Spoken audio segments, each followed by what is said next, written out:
les paradis fiscaux. Non. Le révolutionnaire ne fait pas le coup d'État pour avoir beaucoup de caisses de champagne.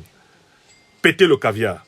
Le révolutionnaire ne fait pas le coup d'État pour s'acheter les plus belles femmes du monde et se promener avec des avions remplis de courtisans et de courtisanes. Ce n'est pas pour ça que le révolutionnaire fait le coup d'État. Un révolutionnaire fait un coup d'État pour améliorer la condition de son peuple, pour servir le bien commun. Il fait un coup d'État pour rendre à son peuple sa souveraineté perdue. Il fait un coup d'État. Il fait un coup d'État. Parce que cela est nécessaire pour que les plus vulnérables des membres de la société cessent de souffrir. Voilà pourquoi agit le révolutionnaire. Le coup d'État révolutionnaire est une action morale. C'est une action héroïque. C'est une action sacrificielle. C'est une action sacerdotale.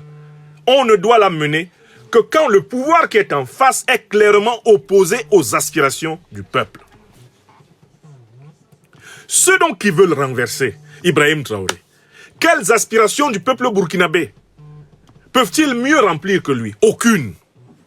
Paul-Henri Sandaogo Damiba a eu 8 mois pour nous montrer son incapacité à servir.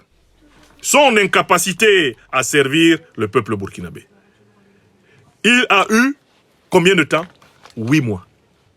Il a montré toutes ses couleurs et on s'est rendu compte que c'était un petit officier félon, néocolonisé, rampant, reptilien, comme tous les autres serviteurs de la France-Afrique que le continent a malheureusement connus.